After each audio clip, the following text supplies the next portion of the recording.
Hello everyone, how are you doing? This is MD Tech here for another quick tutorial.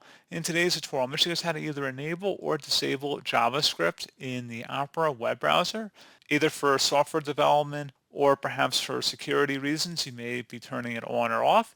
In today's tutorial, I'm going to show you guys how to facilitate that process. And without further ado, let's go ahead and jump right into it.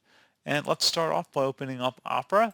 And then you want to select the O Opera menu icon up at the top left. Go ahead and left click on that. And then you want to go down and select the settings. Now on the right side underneath privacy and security, you want to go and select the site settings button. So go ahead and just left click on that. And then underneath content, select the JavaScript entry. And if you want to enable or allow JavaScript, you want to select the first option here underneath default behavior. That's set to allow sites to use JavaScript. Alternatively, if you want to disable or turn off JavaScript, you can select don't allow sites to use JavaScript.